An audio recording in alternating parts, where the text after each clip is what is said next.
नमस्कार दोस्तों, स्वागत है आपका हमारे YouTube चैनल उत्तराखंड न्यूज वाणी में।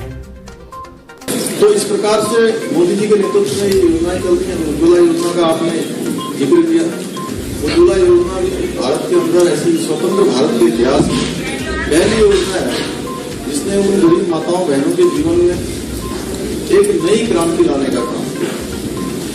पहले हमारी माताएं बहनें चूल्हा फूकते फूकते उनके कलेजे के अंदर 300 बीड़ी और सिगरेट के बराबर धुआं चला जाता था। तमाम प्रकार की बीमारियां उससे होती हैं। फेफड़े की बीमारी हो रही है, पेट की बीमारी हो रही है, आंख की बीमारी हो रही है, कान की बीमारी हो रही है, सांस की बीमारी हो रही है। उन सबसे निजात दिलाने का काम किसी ने किया है तो भारत मां के लाल नरेंद्र भाई मोदी ने किया। इस योजना का सीधे सीधे मुफ्त का गैस का सिलेंडर उनके घरों में पहुंचाने का काम है। ये योजना का दूसरा चरण भी चालू हो रहा हो गया, इसका दूसरा चरण भी चालू हो गया आंशिक रूप से। जो लोग रह गए हैं इसमें उनको आच्छादित किया जाएगा। इसी प्रकार से स्वच्छ भारत मिशन पूरे हिंदुस्तान के अंदर वो भी एक नई क्रांति लाने वाला था। शौच जाने में, शौचालय की जिस प्रकार की परेशानियां हमारी माताओं बहनों को एक सामान्य वर्ग के लोगों को होती थी, ये सारी योजनाएं अंत्योदय के सिद्धांत को पूरा करती हैं, उस एकात्म मानववाद को पूरा करती हैं। तो निश्चित रूप से बहुत सारी योजनाएं प्रधानमंत्री जो प्रधानमंत्री आवास योजना है वो इसी प्रकार की योजना है। अभी जल जीवन मिशन जो प्रारंभ हुआ है और उसका लक्ष्य है कि 2024 तक प्रत्येक घर में नल होगा और उस नल से हर घर में जल होगा। और हमने भी उसका लक्ष्य लिया है 2022 तक हम उस योजना को उत्तराखंड के अंदर पूरी तरह से पूरा कर देंगे। और उत्तराखंड के अंदर ये योजना मात्र 1 रुपये में कनेक्शन दिया जाएगा ग्रामीण क्षेत्रों में, मात्र 1 रुपये की सरकारी कनेक्शन। और शहरी क्षेत्रों में उसका 100 रुपये दिया है वो लॉन्च होगी। तो इस प्रकार से बहुत सारी योजनाएं हैं जिनके बारे में समय समय पर आप सबके बीच में आते हैं। अभी मुझे मुख्य सेवक के रूप में काम करते हुए 4 जुलाई से लगभग 75 दिन का समय लगभग पूरा हो गया है। तो इन दिनों में कुछ हम लोगों ने काम किया है। वैसे तो हमारी सरकार पहले से बहुत अच्छा काम कर रही है। बहुत सारी योजनाएं जो शुरू हुई उन योजनाओं को जिनका शिलान्यास हुआ है उन योजनाओं का लोकार्पण हो रहा है, पूरी हो रही है, लगातार काम चल रहा है। घोषणाएं जो हुई हैं उन घोषणाओं को अमल में लाया जा रहा है। 2-3 चीजें हैं, जैसे हमने कहा कि हम नौजवानों के लिए, नौजवान युवा बेरोजगारों के लिए हमने 24,000 जो हमारे यहाँ पर पद रिक्त हैं उन पदों को भरने की हमने प्रक्रिया शुरू की। और समूह और की कुछ परीक्षाएं होती थी, वो परीक्षाएं पिछले कोरोना महामारी के कारण से हो नहीं पाई, तो उनमें 1 वर्ष की आयु सीमा बढ़ाई।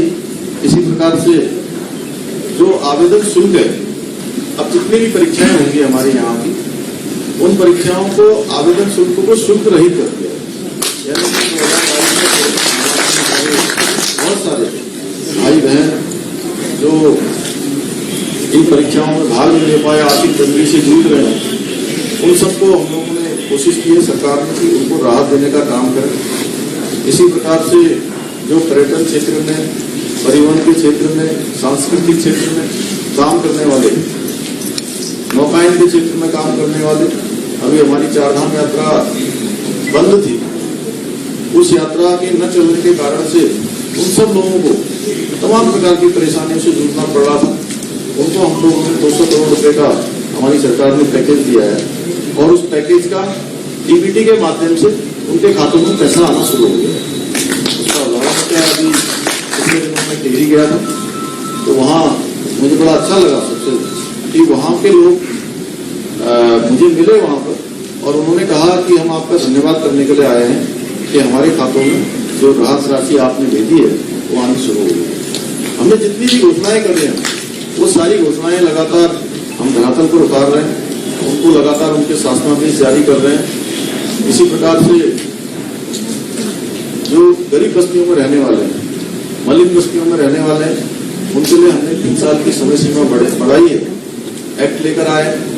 कल हमने नजूफ के लिए भी नया एक्ट लाने के लिए हमारी कैबिनेट ने प्रस्ताव किया है।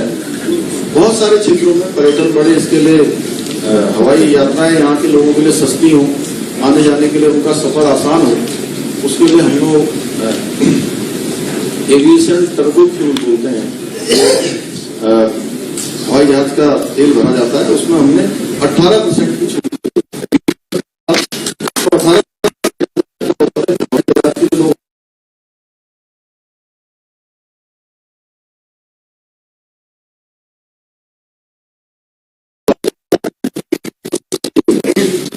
प्रकार से हर क्षेत्र में काम कर रहे हैं। पिछले दिनों मैं प्रधानमंत्री जी से मिला था, तो मैंने उनसे अनुरोध किया था कि हम दिसंबर माह तक 15 दिसंबर तक हम कोरोना का 100% वैक्सीनेशन करना चाहते हैं।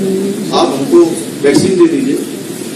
वैक्सीन हमको बहुत कम मिल रही थी, तो मैं प्रधानमंत्री जी का धन्यवाद करना चाहता हूँ कि उन्होंने हमको यहाँ के लिए जितनी वैक्सीन हमको चाहिए थी, हमको वैक्सीन मिल रही है। हम आज 92% से भी ज्यादा वैक्सीनेशन कर सकते हैं। 100% वैक्सीनेशन हो चुके हैं। रुद्रप्रयाग जिला, बागेश्वर जिला, बॉडी का हमारा किंसू ब्लॉक और तमाम जगह पर लगातार बढ़ रहा है। और जो लोग छूटे हुए हैं हम उनको भी जल्दी से जल्दी इस प्रक्रिया में शामिल कर लेंगे। देखिए, जब पंडित जी की बात आती है तो जो पंडित जी का दर्शन था, पंडित दीनदयाल जी का दर्शन, उसको साकार करने का काम आज भारत की सरकार कर रही है। एक तरफ कुछ लोग अनुसंधान कर रहे हैं और कोरोना महामारी को लेकर आ रहे हैं, और दूसरी तरफ हम कोरोना की वैक्सीन बना रहे हैं। हमारे देश के वैज्ञानिक हमारे प्रधानमंत्री जी के नेतृत्व में उन्होंने वैक्सीन को बनाया, और वैक्सीन भारत के साथ साथ दुनिया के अन्य देशों को भी देने का काम हमारी सरकार ने किया। जो हमारी पहचान है उसको एक नए तरीके से लाने का काम, मजबूत भारत, शक्तिशाली भारत, गौरवशाली भारत, वैभवशाली भारत, जिस भारत की हम कल्पना करते थे, जो राष्ट्र नीति से संबंधित है, राष्ट्रवाद से संबंधित है। अभी हमको देखने को मिला कि जब अफगानिस्तान के अंदर हमारे देश के इतने सारे लोग वहां फंस गए और उत्तराखंड के भी बहुत सारे लोग फंसे हुए, उन सभी को एक एक को लाने का काम भारत की सरकार ने किया।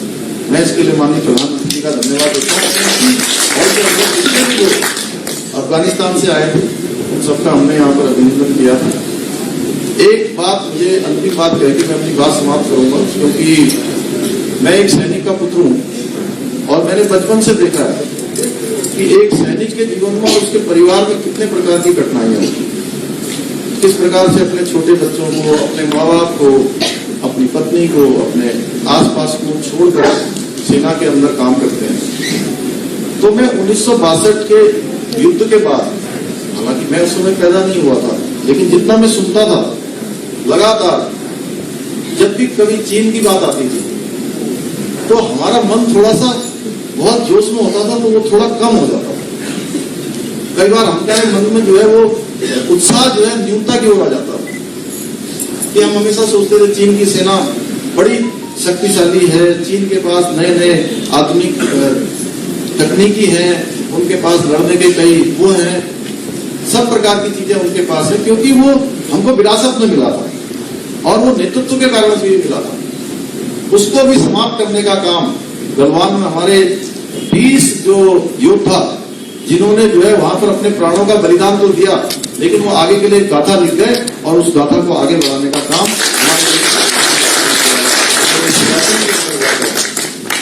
वहां से पूरी दुनिया को एक संदेश देने का काम किया। आज हमारा ऐसा नेतृत्व है। इस प्रकार की चीजें जो पंडित जी ने कभी जो उन्होंने एक विचार हमारे सामने रखा था राष्ट्र नीति का, राष्ट्रवाद का, उस सभी को साकार करने का काम हो रहा है।